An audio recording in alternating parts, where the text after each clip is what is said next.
from Getty. She is the Global Creative Planning Director. Sounds good, doesn't it? Yeah, it does. And has been with Getty since 1993. She's now responsible for commissioning all the worldwide research projects into images and communication visuals. Is that right? Something like that. Yeah, and she analyses those to identify trends. So tonight we're going to get some years, and many people are not actually aware that we do actually have a trends research division, organisation, and I head up that division, and I have a team of people who work for me across the world. We have offices in something like 100 countries, so we very much utilise those people. Plus I have full-time people in Asia, in South America, and of course Europe.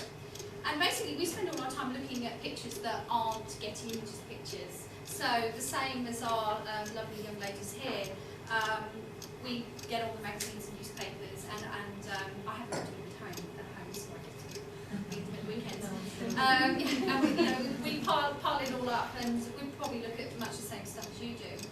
But instead of kind of handing stuff over to the ad agency to make loads of money, we actually hand that information over to them. We as consumers of imagery have really changed the way we look at pictures. We expect to see everything visualised. We become bored of seeing something visualised very, very quickly. We're very sophisticated in the way we look at stuff.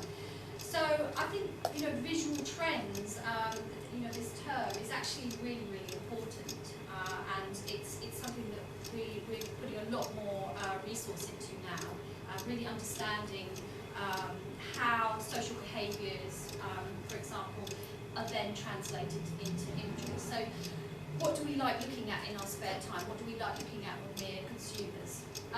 This first slide is actually my daughter, and I have a photo booth on my Mac here. But I put these up here just because, for this generation, imagery is kind of like a given.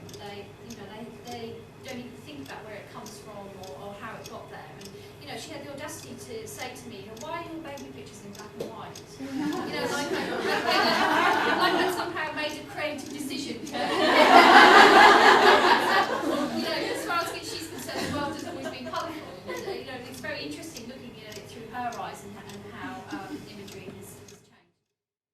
So I'm just going to talk about something that's kind of happening right now in the visual, and that's the environment. It's having such a massive impact on visual communication that I feel like it's, I have to bring it up. Plus we've just written a big report, so you're talking about big reports. I don't think anyone's read it. Which is really good, by the way. Have you read it? I've read the first bit of it.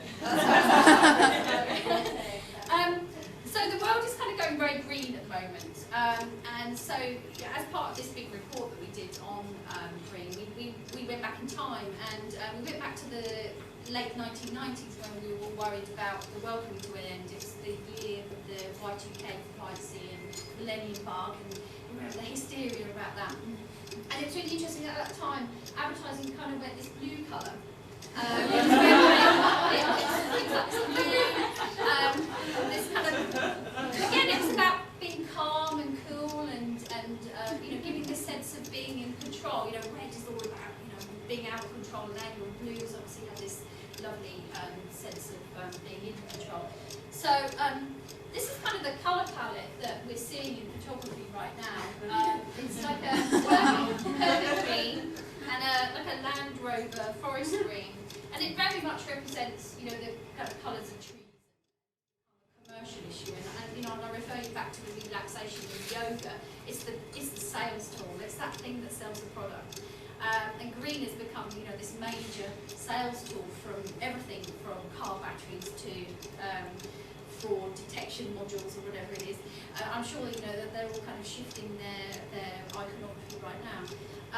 And the media is bombarding us daily with images of the environment. And I've just got some examples here of just front covers of magazines that I've just kind of patched together for this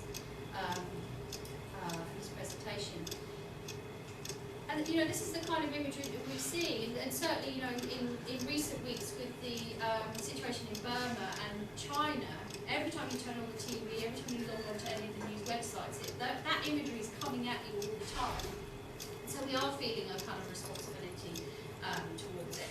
And also talking about this week, it's quite interesting because I think the credit crunch and all this kind of issues about mortgages and and the issues with inflation are actually going to have an impact on the interest in the environment from a media point of view. So it'll be really interesting to see. I mean, we might actually go back to the blue again, because we'll all want to be relaxed and have a roof over our head rather than worrying about the rainforests in Brazil.